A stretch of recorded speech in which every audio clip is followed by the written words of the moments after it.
काली पहाड़ी। अपने नाम की तरह ये पहाड़ ऐसी शक्तियों का घर है जिनसे अगर सामना हो जाए तो ऐसी दर्दनाक मौत मिलती है जो किसी भी आम इंसान के सोच से परे। पर ये काली पहाड़ी खेतों तक जाने का वो बीच का रास्ता था जिसे कोई चाह कर भी अनदेखा नहीं कर सकता था। इसीलिए पास के गांव भैरवा में कहा जाता था कि कुछ भी हो जाए, एक बार काली पहाड़ी की सरहद पर कदम रखने के बाद जब तक अपनी मंजिल नहीं आती तब तक पीछे मुड़कर नहीं देखना, क्योंकि वहां मौत अपने अगले शिकार के इंतजार में रहती है।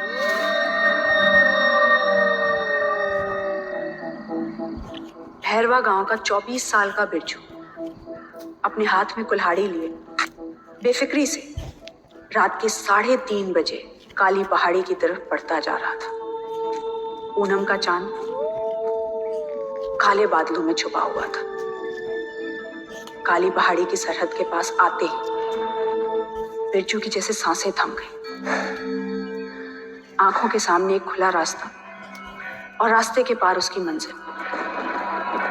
पर उस मंजिल तक पहुंचने के लिए बाईं तरफ बड़ी सी काली पहाड़ी को अनदेखा कर गुजरना मुमकिन नहीं था। बिरजू ने आंखें बंद की और खुद को शांत करते हुए बोला, ये सब गांव वालों की बकवास है। ये लोग चाहते ही हैं गरीबी में मरना। कोई अक्षणी नहीं है इधर। चल बिरजू चल। बिरजू खुद को दिलासा देते हुए आगे बढ़ गया। और उसे क्या पता था कि मौत तो बस उसके कदम बढ़ाने के इंतजार में ही थी। बिरजू ने काली पहाड़ी पर कदम रखा ही था कि अचानक बादलों में एक अजीब सी गर्जन पैदा हो गई। तेज हवाएं ऐसे चलने लगी मानो आने वाली अनहोनी की चेतावनी हो। बिरजू ने किसी तरह 2 कदम बढ़ाए, जिसके बाद सब कुछ शांत हो गया। बादलों की गर्जन, हवाओं का शोर, सब थम गया। बिरजू ये समझ नहीं पाया मौसम के अंदाज ने उसके दिल की धड़कनें बढ़ा दी थी। तभी कहीं दूर से बिरजू को एक लड़की की मदहोश कर देने वाली आवाज आई।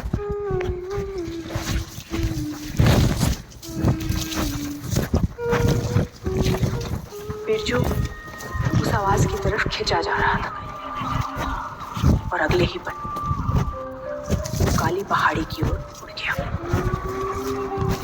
उसके कदम खुद ब खुद उस धीमी आवाज की तरफ बढ़ने लगे। काले बादल अब छटने लगे थे। चांद की हल्की सी रोशनी काली पहाड़ी पर मौजूद उस लड़की पर पड़ी जिसकी ये आवाज थी। काली साड़ी में लिपटा पूरा बदन, लंबे भूरे घुंघराले बाल उस लड़की की कमर तक लहरा रहे थे। चांद की भीनी सी रोशनी में उस लड़की का खूबसूरत मुस्कुराता चेहरा जगमगा रहा था। बिरजू को लगा जैसे ये कोई खूबसूरत सपना हो। लड़की ने अपना हाथ आगे कर बिरजू को अपने करीब बुलाया। बिरजू धीरे धीरे उस नीली आंखों वाली लड़की के पास बढ़ता गया। उसे कोई होश ही न था कि वो काली पहाड़ी के ठीक बीचों बीच पहुंच चुका था। देखते देखते बिरजू उस लड़की के करीब आ गया। उस लड़की ने मुस्कुराकर बिरजू की बाजुओं को थामते हुए कहा, मैं कब से तुम्हारा इंतजार कर रही थी। ये कहकर वो लड़की बिरजू से लिपट गई और बोली, यहाँ कितनी अकेली हूँ बिरजू। क्या तुम मेरा अकेलापन दूर करोगे? जवाब में बिरजू ने उस लड़की को अपनी आगोश में ले लिया।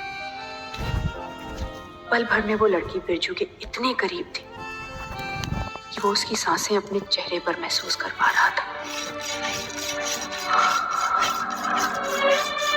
उस लड़की की नीली आंखें किसी को भी अपने वश में कर सकती है। बिरजू ने लड़की के चेहरे से बाल हटाते हुए कहा, कौन हो कौन हो कौन हो कौन हो? ऐसा लगता है जैसे कई सालों से तुम्हें जानता हूं।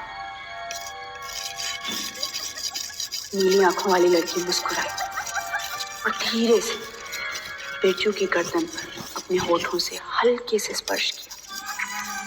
बिरजू के पूरे बदन में बिजली सी कौंध गई। वो उसे एक टक देख रहा था। लड़की शर्माते हुए बोली, मुझे ऐसे मत देखो, अपनी आंखें बंद करो बिरजू। मैं तुम्हें वो हर सुख दूंगी जिसकी तुम्हें चाहत है। बिरजू ने अपनी आंखें बंद कर ली।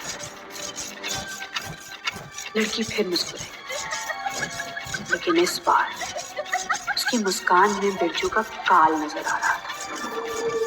लड़की ने अचानक से बिरजू की गर्दन अपने हाथों से दबोच लिया।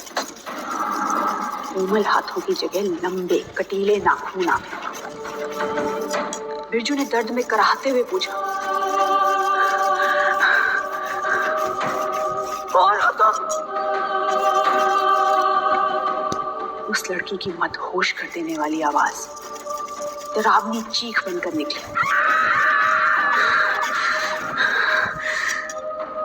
मैं तेरी मौत हूँ।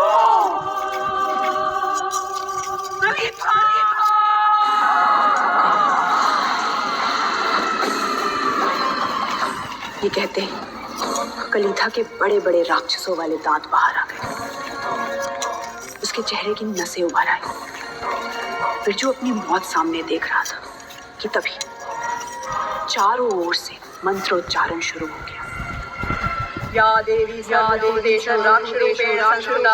नमस्तस्यै नमस्तस्यै नमस्तस्यै नमो नमः। मंत्रोच्चारण सुनकर कलीथा ने तुरंत बिरजू की गर्दन को छोड़ अपने कान बंद किए। दर्द के मारे कलीथा जमीन पर बैठकर चिल्लाने लगी।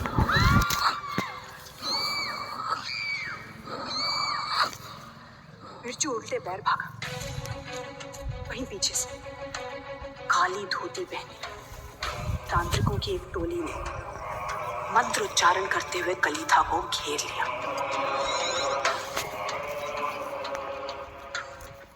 एक तांत्रिक ने भस्म लेकर कलीथा के माथे पर लगाया और बोला, जिन मर्दों को आज तक तू अपने हुस्न के जाल में फंसाकर कैद करती थी यक्षिणी, आज उसी के सहारे हमने तुझे कैद किया है। कलीथा की चीखों से टोली के तांत्रिकों के कपड़ों के पर खच्चे उड़ गए और शरीर लहूलुहान हो गया। लेकिन वो टोली मंत्रोच्चारण करती रही। धीरे धीरे यक्षिणी की शक्तियां कमजोर पड़ने लगी। वो दर्द के मारे चीख पड़ी। उसी दौरान तांत्रिकों ने एक घेरा बनाकर आग लगाकर कहा, आज तेरा आखिरी दिन है यक्षिणी। भैरवा और ये काली पहाड़ी अब तुझसे आजाद हो जाएंगे। कमजोर पड़ी कलीथा किसी तरह लड़खड़ाते हुए उठी। उसकी नीली आंखें और भी गहरा गई। कलीथा ने हंसते तांत्रिक की तरफ देखा और कहा, सिद्धेश्वर, अगर तुझे लगता है कलीथा का शरीर जलाने से हाथ मुझे जाएगी तो ये आसान चीज है। भैरवा फिर कलीथा लौटेगा। इसी पहाड़ी पर देख सिद्धेश्वर, देख। देखते ही देखते कौओं के झुंड ने काली पहाड़ी को घेर लिया। उनके शोर और मंत्रों के बीच आग की लौ ने कलीथा के शरीर को लपेट लिया। काला धुआं धू धू कर पूरी पहाड़ी पर फैल गया और उस धुएं से सिद्धेश्वर का दम घुटने लगा। सिद्धेश्वर चिल्लाया, सभी बाहर निकलो, जल्दी। बिरजू और बाकी तांत्रिक बाहर की तरफ भागे। यक्षिणी की चीखों से पूरी पहाड़ी पर कोहराम मच गया। आग की लपटें पहाड़ी को घेरे थी। बाबा सिद्धेश्वर ने लगातार मंत्र पढ़ते हुए पहाड़ी के आगे एक त्रिशूल गाड़ दिया। फिर पीछे मुड़कर बाकियों की तरफ देखते हुए कहा, इस त्रिशूल को यहां से कोई नहीं हटाएगा, वरना भैरवा में कहर आने से कोई नहीं रोक सकता। बाबा सिद्धेश्वर को लगा कि उस त्रिशूल के रहते कलीथा कभी आजाद नहीं होगी, लेकिन काल हमेशा एक सही वक्त की फिराक में होता है। यही इन 100 सालों में दुनिया काफी बदल गई थी। भैरवा से कुछ ही मील दूर छोटा सा देवीपुर मठ था। एक खुला आंगन और 3 कमरे। उन्हीं में से एक कमरे में महीनों से सिर्फ एक सफेद धोती पहने एक साधक रुद्र अपनी साधना में बैठा था। लंबे बाल और घनी दाढ़ी में अपनी 28 की उम्र से ज्यादा ही लगता था। उसका तेजस्वी चेहरा देखकर लग ही नहीं रहा था कि वो एक भयानक सपने से जूझ रहा था। आंखें बंद किए रुद्र खुद के डर से लड़ने की कोशिश कर रहा था, जहां वो एक अंधेरे रास्ते में भागा जा रहा था। एक लड़की उससे गिड़गिड़ा रही थी, रुद्र, मैं डायन नहीं हूं, मुझे बचाओ।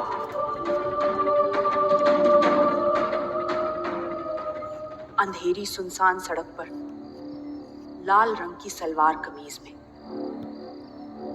मासूम लड़की उसके सामने खड़ी थी। रुद्र ने राहत की सांस ली और उसके सर पर हाथ फेरते हुए कहा, कुछ नहीं होगा तुम्हें, मैं आ गया हूं ना।